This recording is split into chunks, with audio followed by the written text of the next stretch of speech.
Assalamualaikum warahmatullahi wabarakatuh. Iya, selamat pagi. Terima kasih Dr. Alvita, terima kasih kepada panitia, Eh, terima kasih kepada Bapak Ibu yang hadir pada hari ini. Apa kabar? Baik, ya, baik. Alhamdulillah ya. Hari ini kita ngebahas masalah penyakit-penyakit pada di masa kehamilan dan bagaimana mempersiapkan kehamilan agar kehamilannya outcome-nya menjadi baik. Ya, slide panitia. Ya, ini yang kita angkat adalah penyakit tiroid. Ya, mungkin saya ke sebelah sana ya. Nah, penyakit tiroid pada masa kehamilan dan persiapan kehamilannya. Ya, slide berikutnya. Seperti yang dikatakan oleh Dr. Yohanes tadi, tiroid itu adalah fungsinya metabolisme dalam tubuh kita. Jadi fungsi metabolisme dari atas sampai bawah, head to toe. Ya, head to toe itu di sini yaitu dari otak, dari tulang, dari paru, dari ginjal, dari neuron, dari saraf.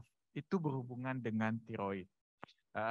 Tetapi yang tadi udah dikatakan Dr. Johannes, itu semuanya metabolismenya ada tiroidnya. Jadi ada hormon tiroidnya. Jadi di kita ini metabolisme berjalan dengan adanya hormon tersebut. Tetapi bagaimana sih pada ibu-ibu yang pada masa kehamilan, ya? Perubahan fisiologisnya sebenarnya pada masa kehamilan itu adalah dia tiroid yang proteinnya itu sebenarnya meningkat, ya. Ya, bisa. Ya. Hmm. Ya. Oh, sebentar. Ya, ya, ya. Enggak, enggak hidup ya. Ya. Jadi efek pada kehamilan itu adalah semuanya metabolismenya meningkat, ya, baik metabolisme protein yang mengikat globulin di thyroid releasing hormone, baik volume plasmanya, baik kadar kadar daripada kehamilan, kadar hormon kehamilan itu juga menyebabkan peningkatan pada semester pertama pada hormon tiroid, renal clearance atau ginjal itu juga meningkat sehingga produksi hormon tiroid T4-nya juga meningkat sehingga semua karena meningkat itu konsumsi oksigen untuk daripada ibu ke bayi melalui plasenta juga meningkat. Konsekuensi akibat daripada tiroidnya sendiri menyebabkan si T3, T4 dan T3-nya meningkat sehingga menyebabkan kadang-kadang karena konsekuensi akibat tiroidnya meningkat, pool daripada T4-nya meningkat, tiroid hormon yang dikatakan tadi oleh dokter Johannes itu sehingga menyebabkan kardiak output-nya juga meningkat. Jadi si kadang-kadang orang hamil itu jantungnya tiba-tiba kok saya jantungnya berdebar-debar ya dok. Nah itu karena yang meningkat tadi, ya. Karena cardiac output-nya, basal rate metabolisme juga meningkat. Nah ini yang paling penting, kebutuhan iodin yang untuk tiroidnya itu yang dikatakan tadi iodin, garam iodin yang mengandung iodin itu juga meningkat. Jadi yang tadinya mungkinnya sedikit, mungkin 50 sampai 100, tapi pas kehamilan itu iodinnya, ya, kebutuhan iodin untuk membentuk hormon tiroid itu dia menjadi meningkat menjadi 250, ya. Nah, perubahan yang signifikan daripada tiroid sendiri yaitu di pregnancy itu uh,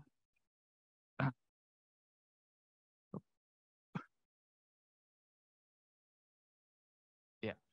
di pregnancy itu yang harus kita lihat adalah pada pregnancy itu thyroid stimulating hormone itu biasanya rendah. Sedangkan hipertiroid rendah, sedangkan hipotiroid itu meningkat. Tetapi free T4 yang dikatakan oleh dokter yang mengubah dari tiroid menjadi T4 itu pada kehamilan dia nggak berubah, dia tetap aja nggak ada perubahan. Tetapi kalau dikatakan hipertiroid atau hipotiroid, dia mengalami FT4 yang meningkat pada hipertiroid, sedangkan pada hipotiroid mengalami penurunan. Nah, bagaimana di Indonesia sendiri kasus-kasus penyakit-penyakit yang paling banyak pada kehamilan itu adalah kasus-kasus hipotiroid. Jadi di Indonesia banyak sekali itu.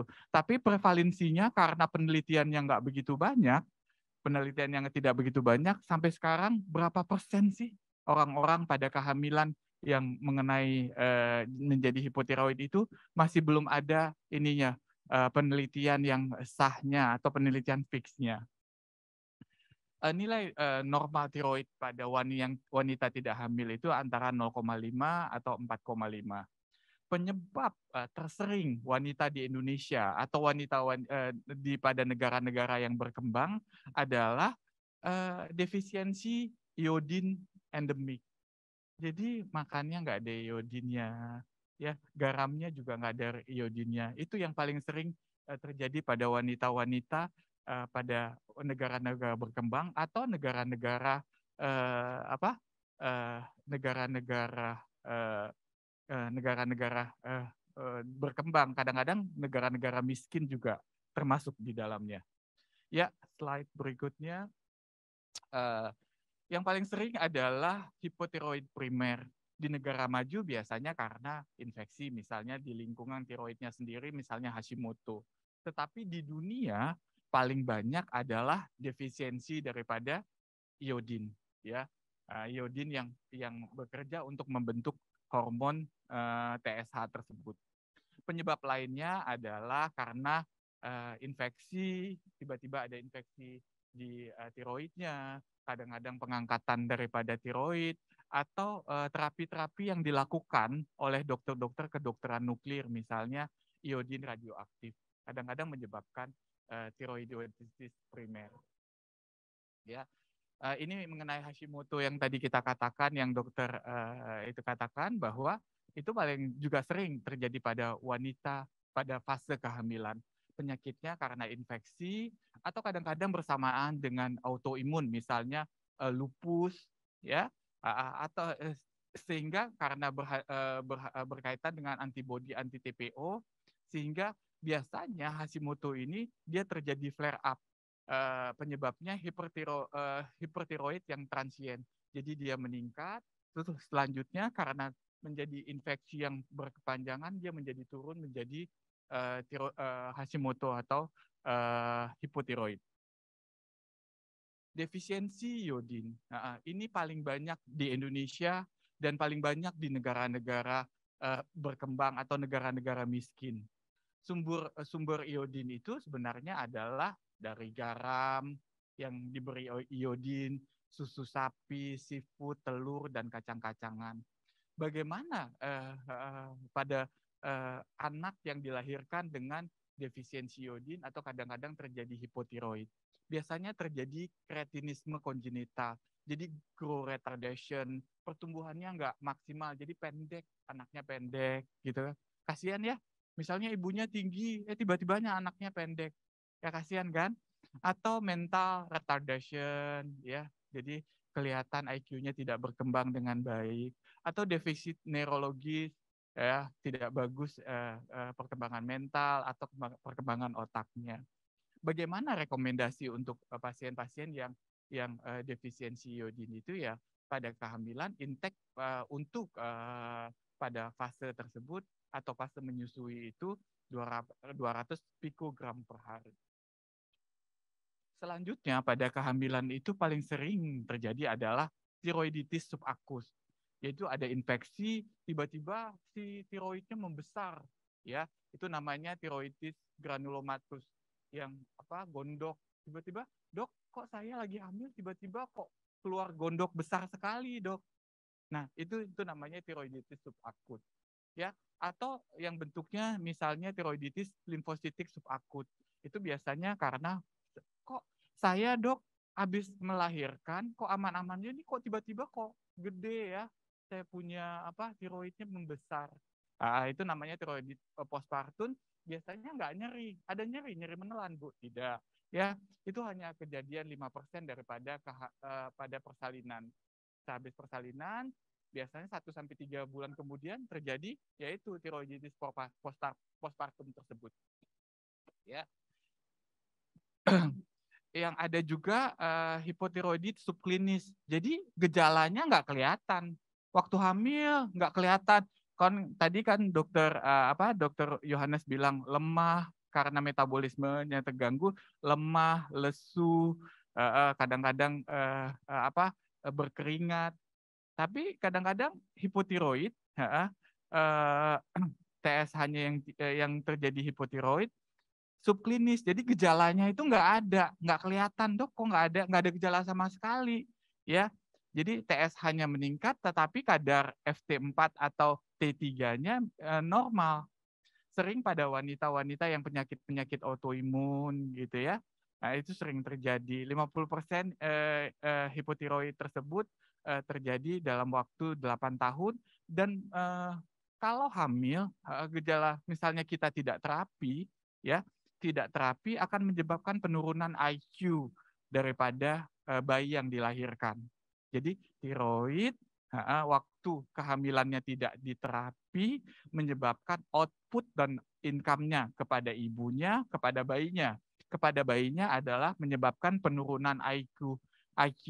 Jadi kalau anak-anaknya nanti jadi kurang pinter, tidak bisa mengikuti pelajaran dengan baik, ya jangan disalahkan anaknya juga.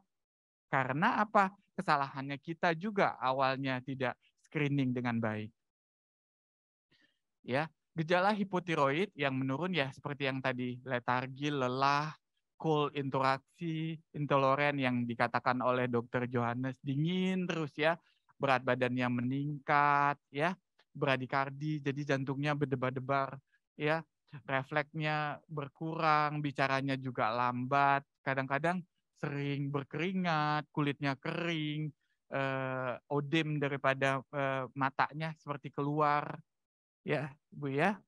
Gejala lain kadang-kadang ya seperti ini, atralgia, kadang-kadang jadi depresi. Sedangkan pada wanita-wanita ya, pada wanita-wanita bisa menyebabkan haidnya jadi banyak sekali atau ada galaktore ya dari puting susunya keluar dari payudara keluar puting susu air susu. Kadang-kadang pada anak-anak kok anak saya nih, dok, kok pendek terus ya, dok? Ada masalah nggak ya, dok? Nah, itu juga harus dipikirkan. Ada masalah nggak pada anak saya kok nggak berkembang, belum haid? Itu juga harus diperhatikan.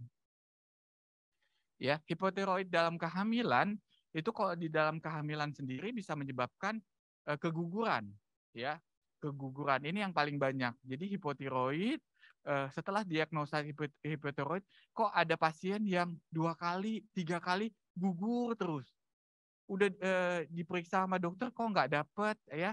Ternyata dia bermasalah dengan tiroid. Jadi kadang-kadang sampai 3 kali.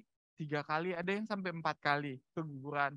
Atau bayinya meninggal di dalam kandungan, udah 5 bulan, 6 bulan, 7 bulan, udah meninggal tiba-tiba. Atau lahir prematur, lahir belum cukup bulan. Karena yang tadi yang saya bilang dia terjadi hipotiroid menyebabkan outcome-nya itu ke bayinya, perkembangan intelektualnya nggak bagus. Karena apa? Hormon tiroid itu diperlukan untuk perkembangan saraf-saraf neuron, perkembangan endokrin pada masa konsepsi dan embrio pada bayi. Kadang-kadang terjadi ya karena gangguan metabolisme jadi darah tinggi pada kehamilan, bisa menyebabkan anemi. Kok kenapa ya orang ini anemi terus ya? Ya. Terus kalau pada fase kehamilan kadang-kadang plasentanya bisa tiba-tiba lepas dengan sendirinya. Kok nggak ada penyebab, tiba-tiba ibunya kesakitan, perdarahan hebat, itu namanya solusio plasenta. Atau tiba-tiba setelah bayinya lahir timbul perdarahan postpartum. Atau pada bayi-bayi yang lahir tiba-tiba bayinya kecil dan tidak sesuai dengan usia kehamilan. Ya, yang harus dilakukan adalah pemeriksaan thyroid stimulating hormone. Thyroid itu pada trimester pertama batasnya sih 0,1 sampai 2,5 maksimal 4. Jadi kalau 4 bagaimana dok? Nanti ada slide-nya. Trimester kedua 0,2 sampai 3 maksimal kita harus membuat tiroidnya menjadi aman pada kehamilan. Ya. Gangguan tiroid itu berefek pada gimana? Pada kehamilan, dia itu berefek kepada kesehatan ibu, kesehatan janin, dan outcome-nya kepada bayinya. Misalnya tadi yang kreatinisme, outcome-nya nantinya anaknya pendek, gangguan mental, IQ-nya berkurang. Itu efeknya yang akan keluar dari itu. Pada awal kehamilan, tiroid juga ditekan oleh hormonnya tersebut. Tetapi sehingga menyebabkan T3 atau T4-nya itu meningkat. Sebenarnya TSH pada trimester pertama bukan indikator yang baik untuk gangguan tiroid. Jadi yang kita bilang tadi bahwa TSH itu pada awal kehamilan itu dia menurun. Jadi yang kita pakai biasanya adalah FT4 atau total daripada tiroid. Sedangkan pada trimester kedua, kehamilan di trimester 12 minggu ke atas, 12, 24 minggu kita bisa pakai TSH. Ya. Bagaimana dengan antibodi? Jadi kita harus periksa karena antibodi daripada tiroid TPO antibodi ini dapat sebagai prediktor daripada hipotiroid. Ya. Nah, ini yang saya katakan tadi bagaimana kita mencek pada pasien-pasien tiroid pada kehamilannya, tiroidnya itu ada yang 2,5, ada yang lebih dari 10. Bila pasien-pasien hipotiroid itu dia pemeriksaan kita temukan tiroidnya kadarnya 2,5 sampai 10, kita akan memeriksa TPO antibodinya. Bila TPO antibodinya positif, kita akan melihat pemeriksaannya. Bila TSH-nya 2,5, kita bisa memberikan levotiroxin treatmentnya. Bila lebih dari 10, wajib melakukan treatment levotiroxin. Tetapi bila TPO-nya negatif, ya kadarnya 2,5, kita tidak perlu melakukan treatment untuk tiroidnya sendiri. Tetapi bila antibodinya negatif, tetapi TSH-nya tinggi, itu lebih dari 10, kita tetap, biarpun dia negatif, kita tetap melakukan pemberian obat levotiroxin. Ya, bagaimana pelaksanaan untuk hipotiroid? Ya, pemberian levotiroxin 1-2 mg per hari atau 100 mikrogram per hari, kemudian dinaikkan dosisnya. Setiap 4 minggu kita naikkan dosisnya sampai kita mendapatkan tiroid atau tiroid yang normal. Kebutuhan yang meningkat biasanya akan menyebabkan kehamilan butuh daripada iodin yang juga meningkat sebanyak 50%. Ya, bagaimana penata laksanaan untuk pasien-pasien tiroid? Semua ibu hamil sebaiknya di screening disfungsi tiroid pada trimester pertama, dan itu banyak nggak dilakukan oleh dokter-dokter kadang-kadang, kecuali kadang-kadang pasiennya ngerti, ya, karena itu yang paling penting pada fase pertumbuhan embrio. Screening pemeriksaan TSH, serum, dan interpretasi tergantung pada masing-masing trimester. Jika TSH di luar rentang normal, kita wajib, misal kita udah periksa ini tiroidnya normal, di luar normal, ada rendah atau tinggi. Nah, kita wajib untuk memeriksa FT4 atau T4 total tiroid. Bagaimana dengan yang subklinis? Biasanya subklinis itu TSH-nya naik, FT4-nya normal, atau hipotiroid yang over. Bahaya dari subklinis pada saat kehamilan bisa menyebabkan abortus, prematur, gangguan perkembangan neurokonjektif ya. Rekomendasinya adalah terapi harus kita lakukan pada pasien-pasien hipotiroid subklinis karena berhubungan dengan outcome atau bayinya tersebut ya seperti yang kita katakan tadi, yang ditakutkan perkembangan IQ-nya tidak maksimal. Jadi dia perlu maintain obat-obatan. Jadi kita lihat subklinis kalau dia rentangnya tidak normal, kita pemeriksaan apakah ada kendala-kendala lainnya. Persiapan bagaimana untuk persiapan kehamilan sendiri, target pada wanita yang tidak hamil itu kita harus tetap dari 0,4 sampai 4,5. Pada yang merencanakan kehamilan sebaiknya tiroid hormonnya itu di bawah 2,5. Bila TSH-nya 2,5 sampai 4,5 pada hamil trimester pertama, itu dikatakan hipotiroid yang relatif. Kita harus memeriksa yang lainnya FT4, itu yang paling penting.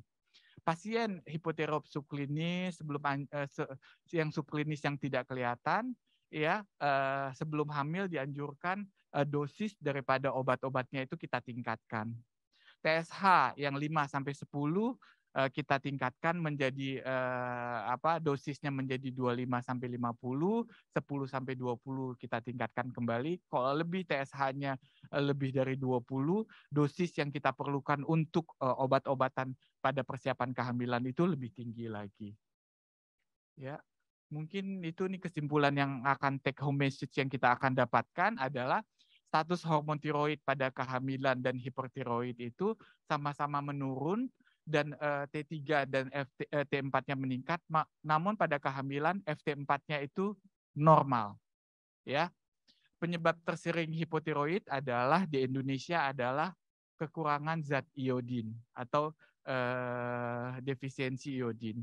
Hipotiroid dalam kehamilan berefek pada ibunya yang bisa menyebabkan preeklamsi, kehamilan darah tinggi, bisa menyebabkan solusio plasenta, lepasnya plasenta. Sedangkan pada janinnya IQ-nya jadi menurun. Sedangkan outcome kehamilannya pada kehidupan bayinya nanti akan menyebabkan kreatinisme, jadi bayinya pendek, jadi intelektualnya nggak bagus disebabkan penyakit tiroid tersebut. Jadi bagaimana yang harus kita lakukan bila terdapat masalah-masalah hipotiroid pada kehamilan, perlu kita memberikan levotiroksin.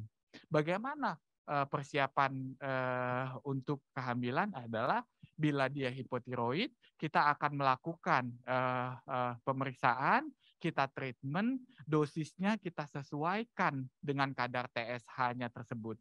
Yang seperti saya katakan tadi, yang kalau kadarnya segini kita naikkan 25 sampai 50. Kalau kadarnya segini pada sebelum kehamilan kita naikkan menjadi seperti ini.